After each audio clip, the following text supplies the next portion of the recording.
Welcome to Android Authority on Air, the original Google Plus Hangout show. I am Scott Anderson. And I'm Dan Charlton. I'm Jonathan Franklin. And Joshua Vergara. What's going on, everybody? This week we got a giveaway going on. Josh, you want to give us a little bit more information about the giveaway? Absolutely. So for those that follow our YouTube channel, I recently reviewed the Nexus 4 charging orb. It's a nice little orb right here that does the Qi wireless standard for the Nexus 4. So we're going to be giving away the very unit that I reviewed. And this is how you can enter. You can comment on the Google Plus listing for this very episode of the podcast or of Hangout. And we're going to announce a winner next week on the next episode. Pretty much the way that you would have to enter is in your comment, have the hashtag Android Authority term inside of your comment, and I will go through all of those comments. Only one. Don't comment a bunch of times because I'm only going to count you as one. And I will find somebody among all those people, just randomly pick someone to win this very charging orb. Okay, so some of you may notice Derek is feeling a little bit under the weather, so he's not going to be joining us tonight. I feel better, Derek. Okay, so let's get started with some April Fool's Day roundup stuff. We had some Gmail, some Google sniffing, and some Google Maps stuff. John, you want to elaborate? Yeah, we had probably the big three. Gmail Blue was one of them, and if you catch on Google's YouTube, then you get to watch all these videos, but Gmail Blue is Gmail in blue, where they highlighted everything about Gmail, the comments, the bold, italics, and underline buttons in the composer, and pretty much everything about Gmail has been revamped to the color blue. So a little bit disappointed that they didn't choose hollow blue for that one. As April Fool's Day jokes, I suppose they didn't have to go all that far. Google Knows is another one, and they elaborated on basically the next generation of Google Search, which is a smell search, where you can actually do similar to how you do it with Google Now right now, where you can actually hit a button on your phone and actually hold your device up, and it'll actually smell out something and tell you what it is or identify something by smell. And the last one was Google Maps Treasure Hunt. And Google Maps Treasure Hunt was a video highlighting that they had found a bunch of maps off the coast of Madagascar and essentially digitized the maps. It was going to be rolled into Google Maps where you can do random things to try to figure out the clues as to how you're going to help them find this treasure, a worldwide search to try to decode all the hidden to be able to essentially come to the treasure here.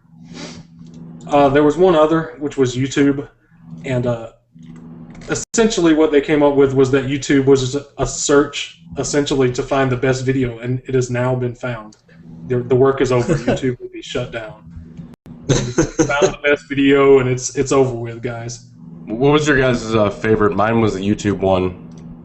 I like the Gmail Blue. I thought the video was pretty hilarious. Yeah. Google Knows was pretty funny, but I have to say, yeah, in Gmail Blue, though, I have to say, they got some good people to act in that because it really made you believe that they really believed in it. They were so into it and so hyping it up about Like how much like effort an they Apple put commercial. into it. It really did. And now it's finally blue. The YouTube one was good also. Did anybody catch the actual naming ceremony where they were not naming off all the nominees for the best video or something? Yeah. It went on for like The 12 ceremony hours. was awesome. Yeah, there was a live feed that went on for like 12 hours of just naming off all these great videos. No, something else that happened on the first that was not actually a April Fool's joke was Apple apologizing to China. I thought that was kind wasn't of an hilarious April until I Fool's? realized it wasn't a joke. Did you think it was a joke? At first, yeah, it was April Fool's Day. It seemed ridiculous. Apple apologizes. Horrible. I did see one April Fool's joke where someone was praising Apple's web services as being the strength of what they've been doing, like Mobile Me and things about iCloud, and they were dead serious about it, talking about all the developer tools that they've given for the web. That's been really the core strength of all their product lineups for the last couple of years. So it got kind of humorous. Okay, so kind of the big news today, and the amount of news that's leading up to it is Facebook's replacement for Android. The home replacement. Last episode we had a little bit of kind of went through what we thought was going to happen. Some people were right, some people were wrong, but for the most part, it's pretty interesting, and we'll elaborate on that. First of all, it's going to be exclusive to a device, and Dan, our hardware resident, why don't you go over the device? Yeah, so that's exclusive to start. They said it's coming to several other phones, and there's a list out there somewhere. It included a few different Galaxies and some HTCs. So the first device, the big main device that they're launching with it, is the HTC First, which has a Qualcomm Snapdragon 400 processor. So this is the first device to ship with this kind of mid-range Qualcomm processor. It's a dual-core 1.7 gigahertz Crate 200, I think. So it's definitely not the same kind of muscle as you're seeing in devices like the HTC One and the SGS4, and all of the other top-end devices. Only 1 gigabyte of RAM as well, so kind of lackluster there. Display is a 4.3-inch 720 screen, which, it's only 720 with all these 1080 devices. That seems lackluster, but this is a pretty good screen. It's a 342 DPI. That's better than the iPhone 5. Mm-hmm. So that's definitely not a bad screen. 5-megapixel camera rear and 1.6 megapixel front, so again, mid-range. All your basic connectivity, Bluetooth, Wi-Fi, GPS. It will have LTE, courtesy of that Snapdragon processor set, and it'll be available in 4 colors: red, blue, black, and white. And actually, it's going to ship with Jelly Bean, so the latest, not quite the latest, it's only 4.1, but at least a relatively recent version of Android, plus HTC Sense 4.1 and Facebook Home. So Scott's going to talk more about Facebook Home and what it means for Android and what it means for Facebook users. So Facebook Home is basically a home replacement, as you would find with ADW, Nova Launcher, Apex. Basically a replacement for your Android home screen. A couple of us thought about this, last show, and we were somewhat right. Basically, they're trying to make it people-centric. They're trying to have your feed and all of your information just right there at you, staring at you in the face. There are some interesting things.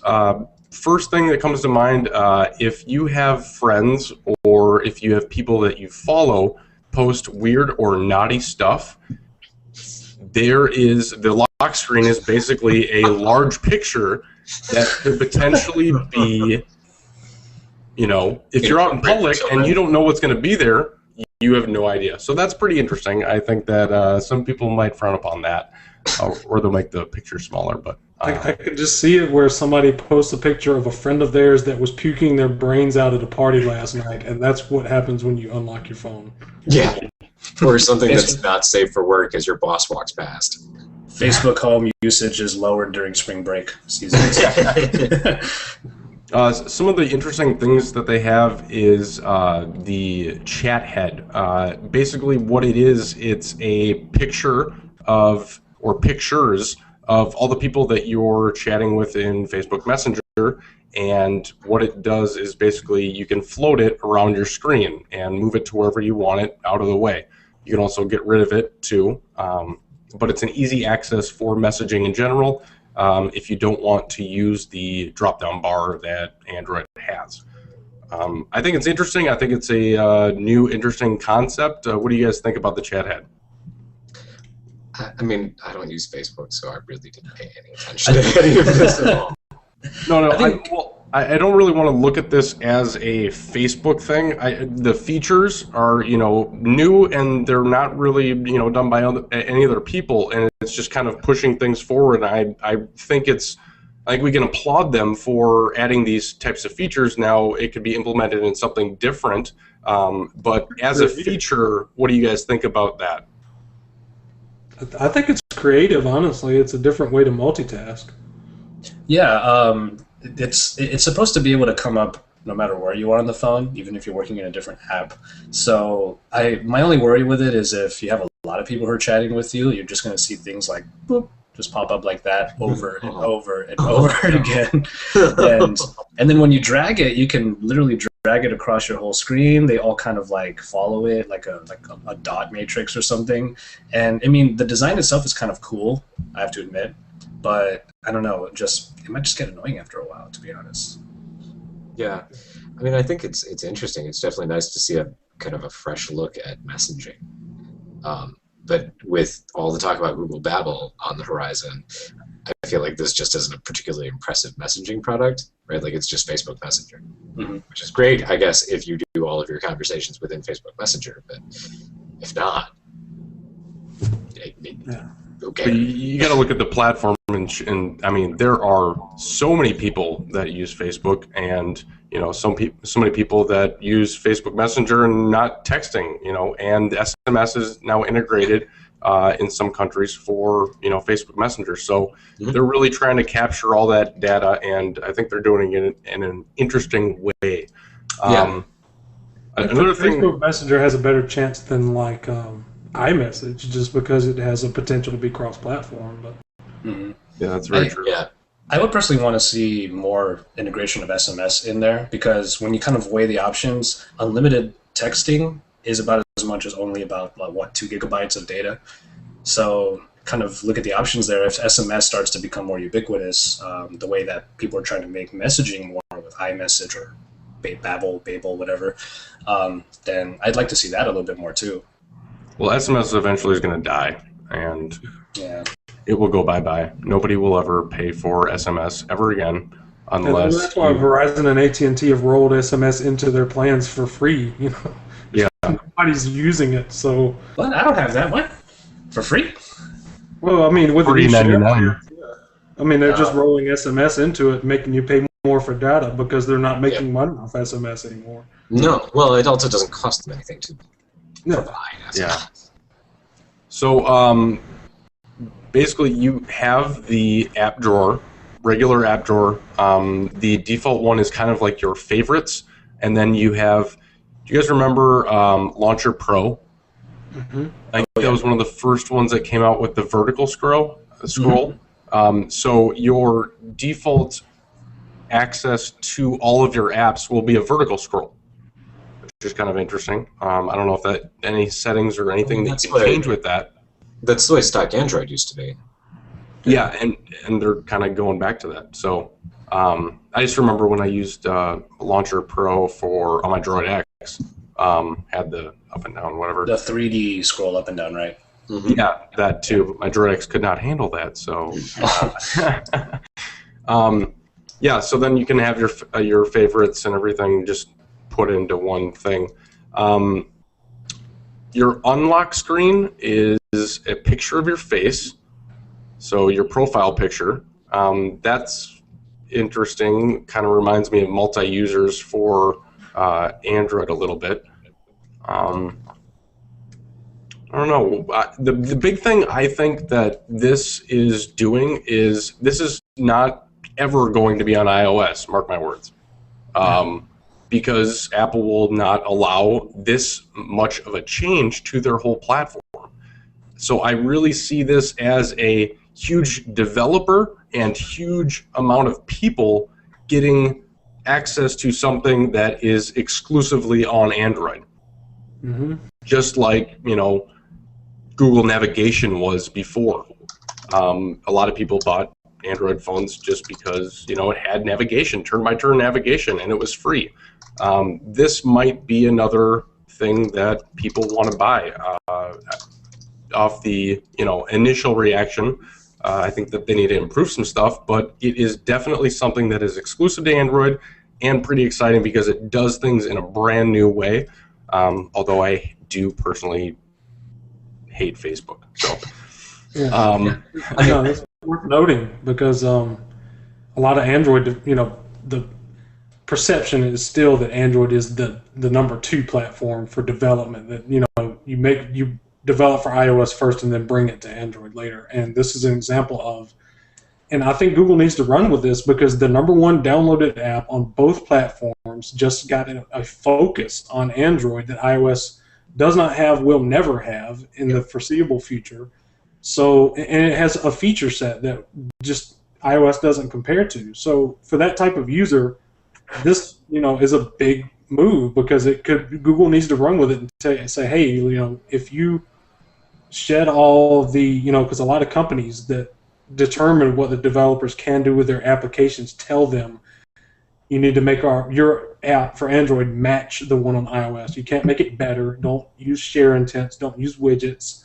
That if you focus on Android first, you can make compelling applications that are a lot richer than what iOS has. So it's a good thing from that perspective, and it's also a good thing to see what Google does as a reaction to it, because if it's successful, they're basically giving Google a roadmap as to how to take the Android home screen, just like the Kindle Fire opened up the 7-inch tablet market, and people were saying the same thing. This could be the doom for Android. It's like a Trojan horse, and they're forking the OS, and Facebook really isn't forking it, but that's what led the charge for the 7-inch tablet market was the Kindle Fire, and Google made devices like the Nexus 7 to respond to it, and us, the consumers, are benefiting for it. So, you mentioned the comparison to the Kindle Fire and forking the OS. I mean, that's the thing that I find most impressive about this, is that Facebook isn't forking the OS. They aren't locking it to this device. They don't need to. Not a custom ROM. It is running HTC Sends underneath, but that's just because it's an HTC-built phone. Facebook has said it's coming to other devices. It will be an app available in the Play Store. It's coming to tablets, right? Like, anybody can download this and subscribe to this environment. So it's definitely dependent on Android. There is that with Microsoft, and they didn't integrate Bing search with it. That's probably really notable because they could have easily put a Bing search embedded into the thing. Yeah, or they still could in the future, and I could see Microsoft paying them to do that. Yeah, definitely. I agree from earlier that it's a pretty brilliant move to make it more of a launcher. Like I've been saying this pretty often on the show already, that I think Ubuntu should have made a launcher instead of a whole new operating system. So should every manufacturer, right? True. Like TouchWiz should be a launcher. Yeah, we've been saying that for a couple of years now. For years. We don't think it's going to happen because they need forks for data and something that's not easily changed because they want it harder to change to another device manufacturer, which makes sense from a business perspective. So yeah, but I think especially telling them that that's not necessary. Well, especially in terms of Facebook Home, that device that they're taking out, HTC First, yeah, it's not the most high-end device or anything like that, but if I remember correctly, I looked at the listing, and it's only going to be $99 on contract with AT&T. Yeah, and $450 off contract. Oh, yeah. That's a really good gateway for Android. Yeah, that's a really good gateway. If people become interested, they're Facebook users, but they're not really on Android, they can start with this phone, and it's just an overlay. Once they peel back that layer, it's all Android, and there they are. They're in it. That's the type of user that buys a phone specifically for web browsing and Facebook is the cheapo carrier freebies or the $100 phones anyway. So. Yeah. So it's going to be coming out on April 12th.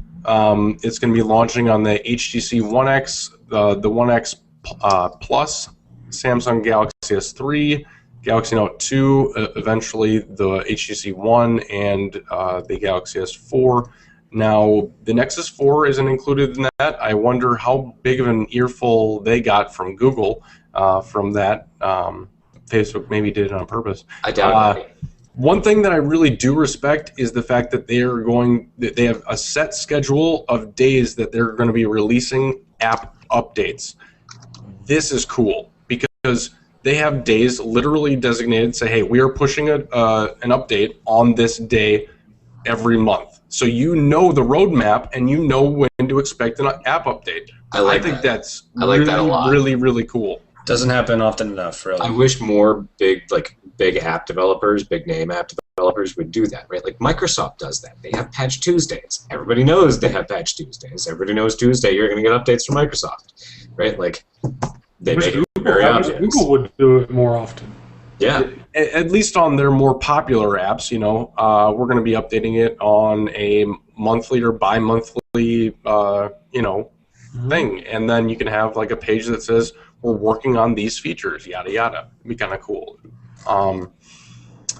But yeah, so in a nutshell, I think it's awesome for Android. I don't think Google's in any trouble right now from this at all, and it's a new, fresh type of look that features can be implemented into other apps. Yeah. Yeah. All right, so let's go on to some rumors, Dan. Yeah, so there's been some Nexus 7 rumors, or I guess Nexus 7 2 rumors. Sources suggest that it's probably going to have a better screen. Big surprise, the next generation's going to have a better screen. But it'll be a full 1080 screen, which would be nice, and definitely a lot more pixel dense than the 720 that it has now. The other big news is that it's probably going to have a Snapdragon processor instead of an NVIDIA Tegra processor.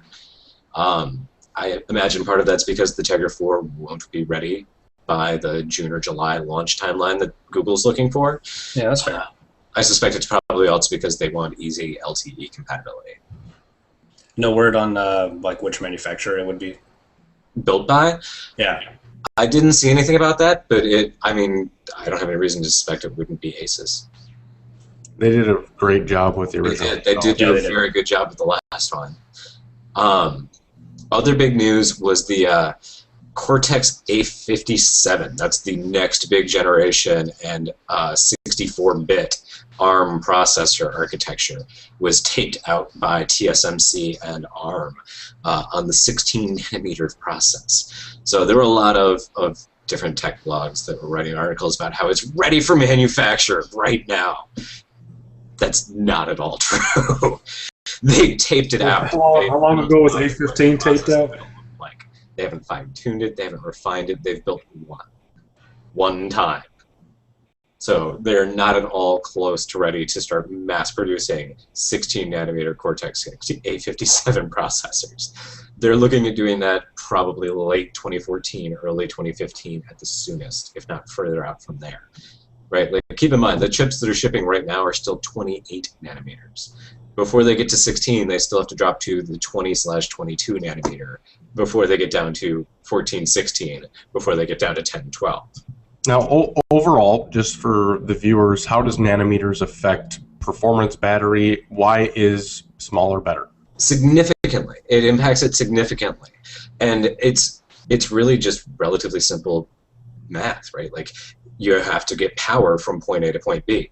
At 40 nanometers, point B is further away. It takes more power to get to point B because it's further away. It is physically further away. So when it's smaller, it takes a lot less power. And it's a lot faster because it's closer together. So by shrinking it down progressively, it makes the entire process more efficient, more power efficient, more powerful. You can push it up to higher clock speeds with less power and producing less heat. So, I mean, it's all around, it's a huge benefit by dropping process size. Cool. So big news, but big news for very far on the horizon. Other big news that's been circulating is the Exynos 5 Octa apparently having support for 20 LTE bands, according to Samsung. And so everybody's been setting their hair on fire about why doesn't the SGS4 have the Octa in the United States and all of the other LTE markets when it's getting it with LTE in Korea. First, apparently people have lost a year's worth of hindsight because Samsung did exactly the same thing last year. They released an Exynos 4 carrying international version and an LTE version that had the Qualcomm processor, except in Korea, where they released an LTE one with the Exynos 4. So they're doing the exact same thing again. But the thing is that nobody ever said the Octa didn't support LTE, or any other Exynos processor for that matter. They all support LTE. That's not the problem. They don't have integrated LTE. right? So Samsung, if they're going to put the Octa in it, is still going to have to buy an LTE radio from somebody else, most likely Qualcomm. So when they're already throwing money at Qualcomm, why not spend a little bit more and get the better radio technology that's in the newer processor?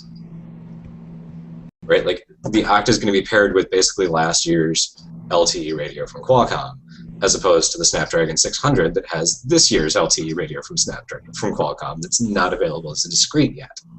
So that's really the reason. I don't think it's as much about supply, because Samsung has some of the biggest and best fabrication systems in the world, and it's definitely not a compatibility issue. It's just why spend half the money for last year's tech and spending a little bit more for better tech now.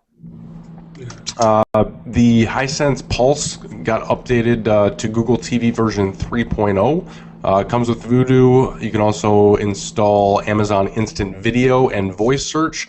Voice Search is reported to be forced closing for most people using the built-in mic in the Pulse remote. That sucks. Yeah, it does suck. The newly updated Google TV remote app works fine, however, and the update also includes IR fixes and stability. The clock actually keeps time, which is nice. It's a good fix. The buttons, the D-pad is the best thing. The non-swiping D-pad, oh my god, that used to drive me nuts. Yeah. Speaking of app updates, the Google TV remote got updated. I believe this is the first update, I believe, since its release. Yeah, I'm pretty sure. I can't think of any others. Yeah, I can't either. Or maybe it's just updated so infrequently that I lost interest and thought. Voice search support for Google TV 3.0 replaces the swiping D-pad to the normal D-pad. Yes, like push-button directions, not swiping and accidentally hitting the OK button and not doing what you want it to do. And then also added D-pad navigation and added accessibility. Nice update. Yeah. I'm happy with that. I do want to see it more frequently, though, but yeah. I mean, it definitely portends well for the future that they're finally getting around to doing updates on it, because obviously they finally have somebody somewhere paying attention to it. Mm-hmm. Like the recent Google Voice Chrome extension got updated, which means somebody at Google is actually paying attention to Google Voice. Mm-hmm. And then also Google Search got updated. Basically, you have a real-time package tracking from select carriers, quick feedback settings on cards, so those 3 dots for the menu on the cards, that's gone. Be gone! We got the circle with the eye in it. It's a little bit easier to touch, and you can also say, hey, is this helpful, or is it not? Again, figuring out your needs and what kind of cards you like at what times of the day. And also faster Google search results. Droid Life actually did a video on this, comparing the two, the old version and the new version. The new version is not necessarily faster. It gives you more information quicker, which basically means, how when you search for something on the like Google Now, it would always have the search results on the bottom and you'd have to scroll down to get them. Well, right with the new update, they're actually up top, so you see more. This is especially useful on tablets because it's already there. So it's returning the results at the same speed, it's just making them accessible faster. It actually, in the process of making it accessible faster, it is a tad bit slower because it's pulling more information, though. It's pulling more information. So breaking even, essentially. You're not used to be where it's hard up and it'd be like the search results were non-existent, though. Yeah, I mean, you would just see a literal card and you wouldn't see anything relevant. But on the other hand, you don't see a stop screen that asks you if you would like to search the internet to find the answer. Yeah, exactly. Also, the launching of it is a lot faster. Navigation through it is a lot faster, which, everybody 90% of the time is launching it, and you're doing it to get a quick answer. So launching speed is definitely awesome. Yeah, I mean, is there anything else that they added to that? In the settings, they added a dedicated My Stuff place, and where instead of having to go to the actual card and edit the card itself, like when your sports teams and your stocks and places and stuff like that, you have a dedicated place in settings where you can set this stuff up now. So it's a little bit less confusing to somebody that doesn't really know the difference between the contextual part and the manual part. Yeah, that is nice. I mean, I do know the difference, and I thought the app was confusing. Yeah, exactly. Yeah, especially new users, especially. Yeah. And then Dan, have you been blinking?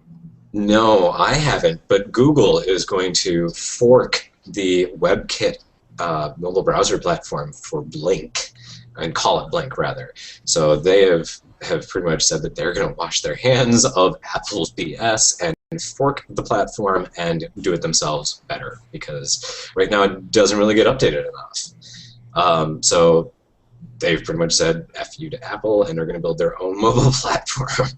Opera is also on board with this, so that's definitely good news. Other people are seeing the problems with WebKit and looking for a new solution. Samsung and Mozilla, though, are apparently working on their own new browser engine for ARM, and they're pushing hard on the optimized for ARM, because apparently WebKit and Blink and several others don't run on ARM. So that was fairly confusing from them, and that's an odd pairing to work on a new special browser, since one of the two is already a browser company.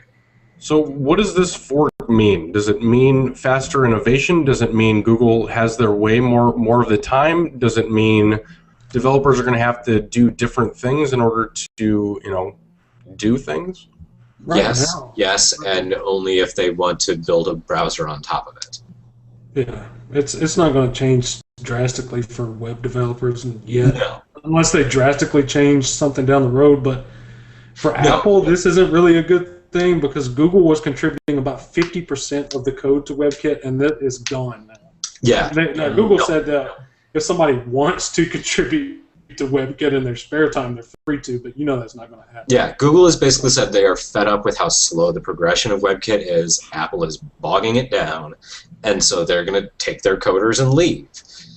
So yeah, it definitely means that it'll be faster development, because it's going to develop at the speed that Google wants it to develop, which is a lot faster than what WebKit is going. And it definitely means that there's going to be new features as well, because that's the whole point. As far as web developers, I mean, they're still going to be subscribing to HTML5 standards, JavaScript, et cetera, et cetera, et cetera. They aren't changing the web standards, so web devs aren't going to really see a difference. But if you're looking to build a browser on top of this platform, yes, you need to change your application. But the population of browser developers is relatively small, so that's not a huge problem.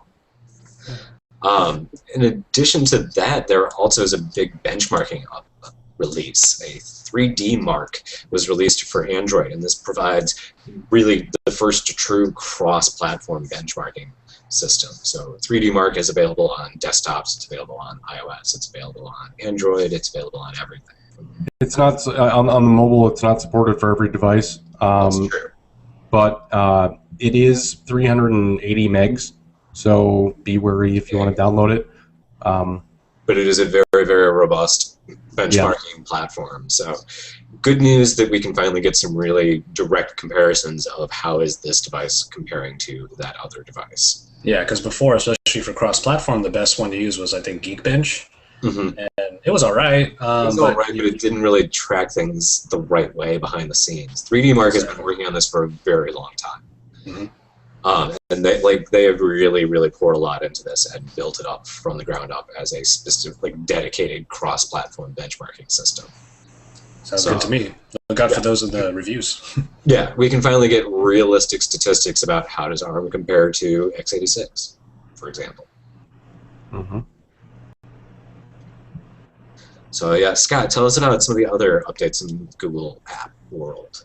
Google Sound Search comes to the UK, which is really nice. They've been, not part of the party when it comes to searching for songs and getting their content. This is nice. Yeah, that works through Google Now too, right? Yes, it does. And yes, you don't even have to open the app or have the widget. You just pop open Google Now and start recording. That is correct. I don't know if you have to press the search button in order to You do probably it. have to press, like the voice search. Or maybe it just listens. I don't know. I need to fiddle around with that. That'd be I interesting. haven't actually tried it. And then also just today, a couple of hours ago, the YouTube app got updated. You can quickly access new uploads from your subscriptions using the My Subscriptions feed.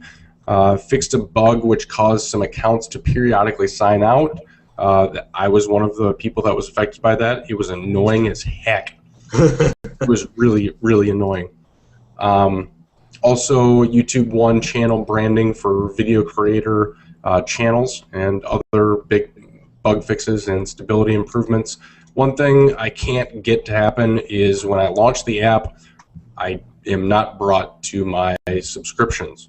By default, it's what to watch, which is like recommended videos. I can't fix that. I looked in the settings and it's not there. So that sucks because they took away that feature like 2 releases or 3 releases ago, and then they brought it back. So I don't know if they're going to be bringing it back, but that's an annoyance, I believe. If I'm going to be opening my YouTube, I want my subscriptions, or the option to. Okay, let's go on to some carrier news, shall we? Yeah, so John, there was some news coming out of AT&T this week, right? Yeah, AT&T's basically announced 2 things. They flipped the switch on LTE in 14 new markets, kind of various areas in the U.S., and probably the biggest ones worth noting are like Mount Vernon and Washington and Fresno, California. But there are little sprinklings in Arkansas and Florida, Illinois, Louisiana, Missouri, New Mexico, New York, and Texas. So if you look on their website, it'll give you a pretty clear idea of where they just flipped the switch. They're also still boasting that their LTE network is the fastest of all of the available ones, is particularly against their rival Verizon. But you could also say a lot of that's because there aren't as many people on it right now either. The other one they announced T-Mobile is specking out a lot faster. Well, right now, T-Mobile. And there's even less people on that one. In Minnesota in general, the top end speeds, it seems that AT&T is on top with raw speed. Then it comes Verizon, then T-Mobile. In certain areas, T-Mobile just annihilates both carriers, which eventually will grow. That's what you call carrier aggregation. Yeah, another one's worth noting is AWS LTE doesn't travel as far, but it tends to be a lot faster when you do get it, if you're in an area to get it. Yeah. The one problem I'm having with T-Mobile right now is it's when like you're driving a car and like the car has to it has a turbo and you have to like wait for the turbo to rev up to get power. That is my description right now of the T-Mobile network. I don't know why that is, but it's just like I don't get immediate speed. It's just like it has to warm up. Yeah. Yeah, it has to. Dan, do you get that same thing? I've seen it happen a couple of times, yeah. I don't know what it is. Just the way they throttle the network, where they don't give you more power until you start demanding. Like, they don't give you more bandwidth until you start demanding more bandwidth, which realistically is a smart way to arrange it. I don't know if this is related to that, but I do notice that on my Xperia ZL, it stays on regular HSPA until I start to use the data, and then it hits the plus. Yeah. So, yeah, I think it's that's kind of the way that the network is designed to work. Okay. Right? Like LTE that's one of the have a lot lower advantages that latency. AT&T and T-Mobile have with their LTE rollouts that Verizon and Sprint don't, because they're using a GSM-based network underneath. The way it's supposed to work is your device is only supposed to maintain the minimum level of connection that it needs at that time, and only jump up when it needs more. On a CDMA network, you can't do that, because you have to, it's a solid split from one to the other, whereas you can kind of slide between GSM and WCDMA and LTE very easily. Also, I do want to mention for you guys viewing that are just coming in now, we are giving away a Nexus 4 wireless charging orb. As you can see, Josh has right there, beautiful charging orb. All you have to do is comment on the Google Plus post that this show is live on, and tag Android Authority, and we will then randomly choose somebody that wins, and next show we will be announcing who won. And this is the orb used in the review, is that correct? Yes, the very orb that was used in the review that I did for it. Does the phone, I don't have one personally, does the phone have to be on the wireless charging dock in order to charge, or can you keep it like an inch away? From what I can tell, I think an inch is pushing it a little, but if I hover like right over it, it does register. Like, So it doesn't have to have like direct contact? No, that's what I've noticed. And as far as what a couple people did say about the fact that the phone can slip off of it, that hasn't happened to me yet. So It's kind of magnet, right? no, it's rubber. So it literally sits there, and yeah, some people have been complaining that after about a month of usage, it'll just slip right off all the time. So, So what happens if you put the phone like half an inch away from the charging orb, and then you put your finger in between? Do you feel shocks? no. Okay, it was worth the try. I'm like going over the try right now. I need to get one to experiment. Another notable thing that AT&T announced was their plans that HD voice will start. They'll start rolling out support for the technology later on this year. And, yeah, I mean, that's not surprising, especially as they're building out their LTE network. This is something T-Mobile's starting with because they're starting on a higher version. They're starting on a higher revision of LTE, but AT&T is kind of having to upgrade to go to that, and they're eventually going to have to upgrade for LTE Advanced too. So this will, it'll be a good thing, especially for voice quality, because that's one thing that AT&T is really being hammered over in the last couple of years. But this is forever. This is in the plans for all of the carriers. Verizon, AT&T, Sprint, and T-Mobile are eventually going to go to this because everything is going to be done over the LTE network in the future because it's cheaper. It costs them like 1/10 what it does to keep operating all of these networks. Yeah. So, it's going to be a nice thing for the users, but it's especially going to be nice for the carriers because their operating cost is going to drop like a rock. So. Yeah. Question, Joshua. Question: is this going to be an international giveaway or is it going to be U.S.? Oh, anybody can enter. Okay, so if you live on Mars, we will pay for that shipping. Yes. Okay. Only if you can get the message here. But if you are Morse code, it has to be Morse code. But if you are on Mars, tell us how the hell to get up there, man. Seriously. Yeah. Please send instructions, shipping directions. Please inform us. We need the blueprints right now, and use Gmail Blue to give it to us. Only Gmail Blue. Yeah, Gmail Blue blueprints from Mars, and we'll be good to go. Continuing on with carrier stuff. Are we on? Yeah, so T-Mobile also has some carrier news. They, for the first time in the last 4 years, finally gained subscribers this quarter on their branded service. So they gained about 3,000 subscribers over the last 3 months, which definitely is not an impressive number, but when you consider it's the first time in 4 years they've gained subscribers, it's very impressive. In the black and when you roll in all of their virtual network providers, they gained around 500,000 subscribers this year. So they really are, or this quarter. So they really are starting to go in the right direction. And that's all before their brand new uncarrier strategy, with their no contract plans and directly subsidized devices independently of your service plan. What carriers are you guys on? Josh, I know you're Verizon. John, you're Verizon. Dan, T-Mobile. Choice, though. I have an off-contract prepaid plan with T-Mobile actually. Okay. How do you guys like T-Mobile I'm a big off fan. contract? I mean, it's awesome. I can move whenever I want. Yeah, no, I'm a big fan of it, especially with devices like Nexus is coming out for as cheap as $350 or $300. Yeah, the quality that they come out with, Yeah, so I can get a new device relatively whenever I want without having to worry about the contract lock-in and everything. Yep, and that really would be. price. Plus, the prices are pretty good. Yeah.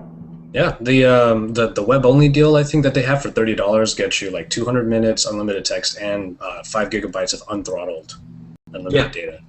So that's a really good one. With unlimited tethering out of that 5 gigabytes, I think. Yeah. I think so. Yeah.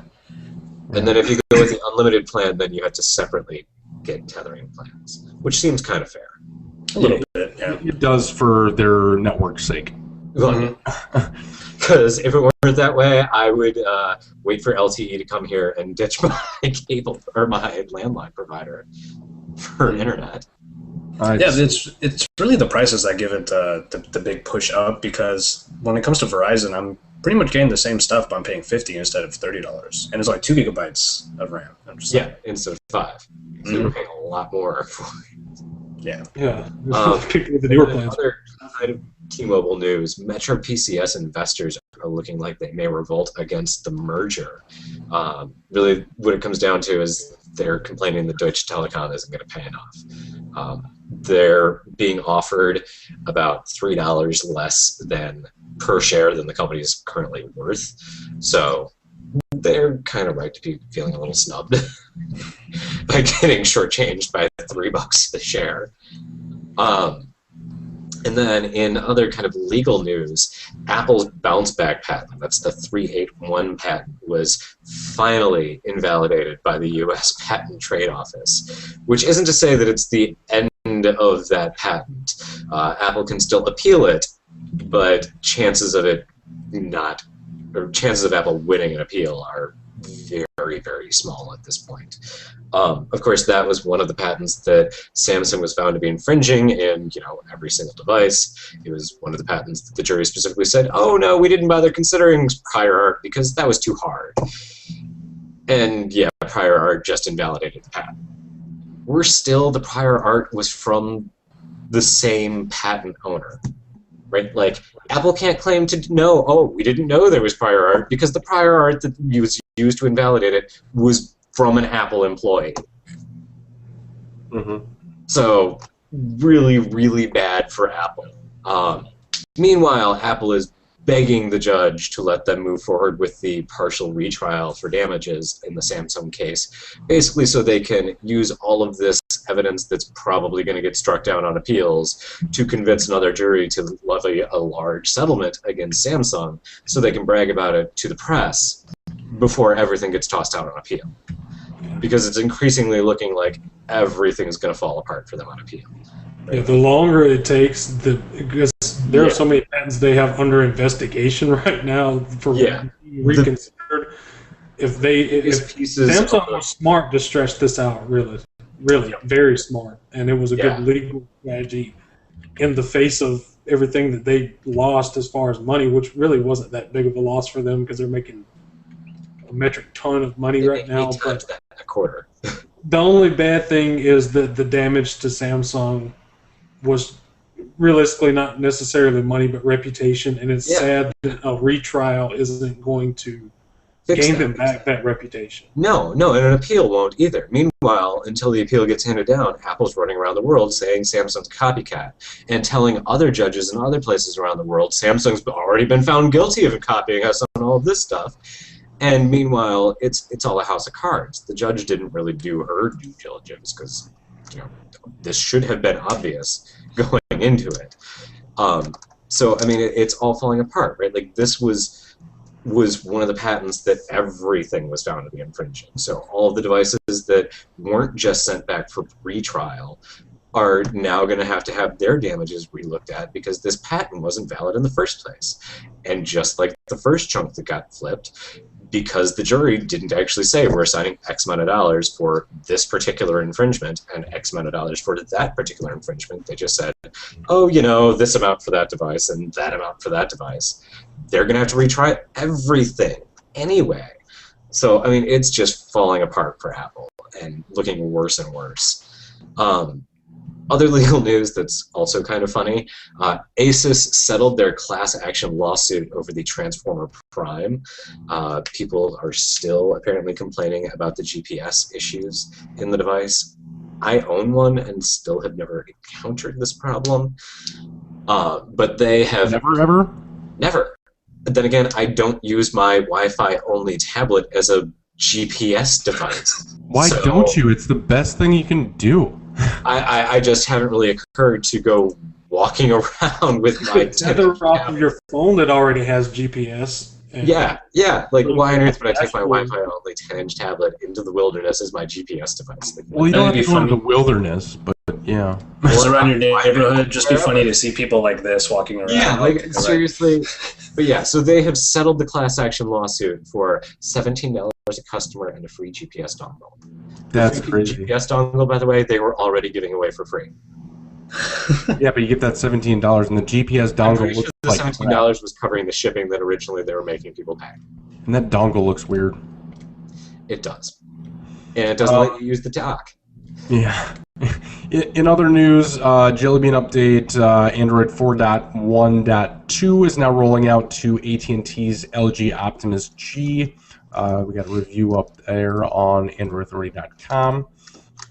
Also, Chrome for Android, the stable channel got updated. Autofill and password sync, standard performance and stability improvements. Good. The stable channel sucked, and it was very slow. Good to see some trickle down from the beta channel.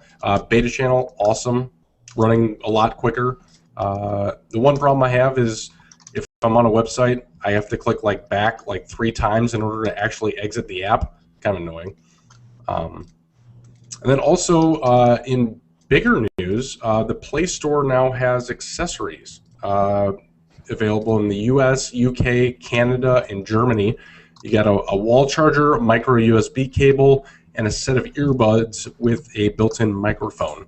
The wall adapter is $16, which is pretty expensive. The micro USB cable is $10, and the earbuds are $20.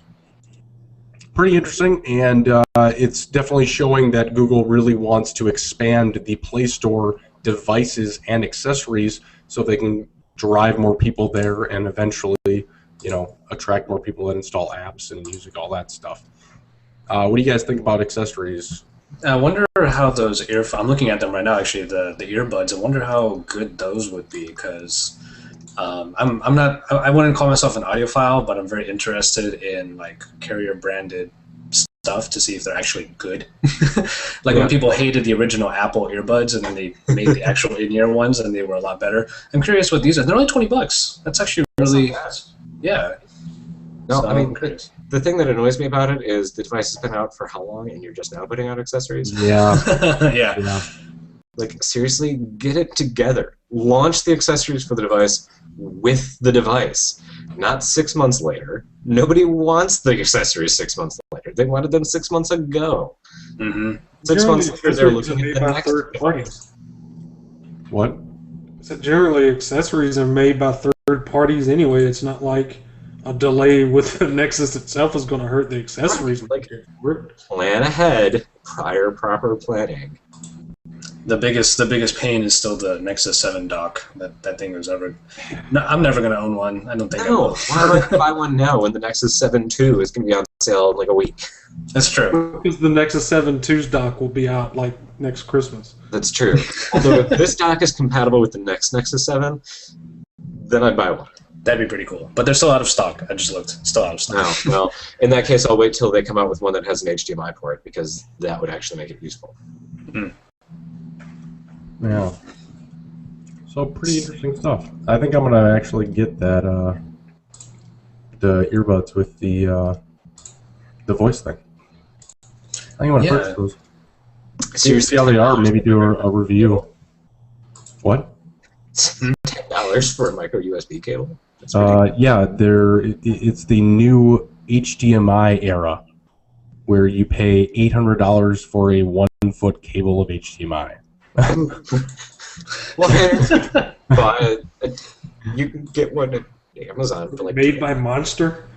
Yeah, made by Monster, $800. Oh, it's ridiculous. Yeah. Wow. You can get one for like $2. Go on any can. You can probably get like multiple for Target. $2 on Amazon. Yeah. Some people like more expensive things though that do the exact same thing. Yes, those people buy things from Apple though. Hey, let's be nice. Let's be nice. Just for posterity's sake, the Nexus 10 page has no accessories on it, just saying. What a shock. Yeah. To be fair, Samsung's not particularly good about getting accessories out for their own devices either. Mm. Man, I'd love a dock for the Nexus 10, to be honest. I don't have one, so I'm ambivalent. Why would you want one? Just to have it on this, like, on the corner of my desk there, you know. I remember when I first got the Nexus 10 and I was reviewing it, in my review I kept saying, I watch Netflix and movies on this thing all the time, so just to have it on the side and not have to worry about standing it up. The Zoom had a dock that launched when the tablet launched, and it was an Android experience device.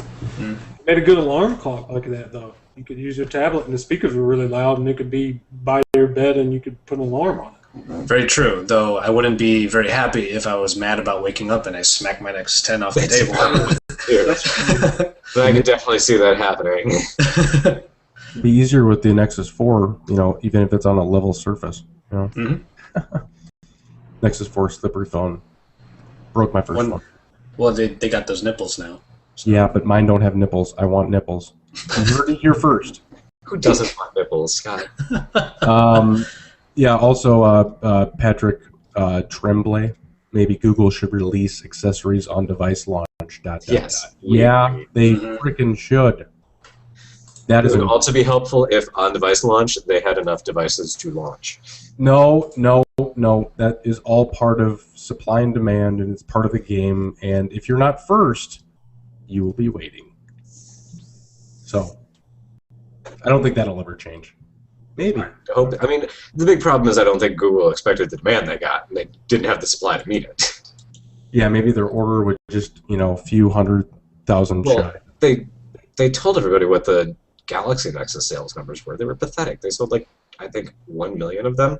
But I mean, if you're making such a small... They didn't make that many Nexus 4s because they didn't expect many people to buy them, because But the thing is, nobody ever bought that many Nexuses before. if your profit margin is so small, that means that the more devices that you purchase or order means higher risk. So if you know, are making $500 like Apple is on every device, then, you know, that you can order a crap ton because you know that if you sell one of them, you're going to pay for 15 of them. So, you know, Yeah. that's kind of another thing as well. Yeah, that's true. Yeah. Yeah, they need to get better at predicting market demand Or, well, and retail they're sales. Google. They're not good at predicting anything because Google now is horrible, right? Just ask Okay. Microsoft. So I think we're gonna wrap up. Do we have any questions from the audience on Google Plus or YouTube? Any questions about Facebook Home? Are you going to use it? Would you really make it part of your life? Dan, have you heard of HTC's Elevate program? I have not. Okay. Anybody heard about it? No. Okay. That comment was from Hayden Smith on YouTube.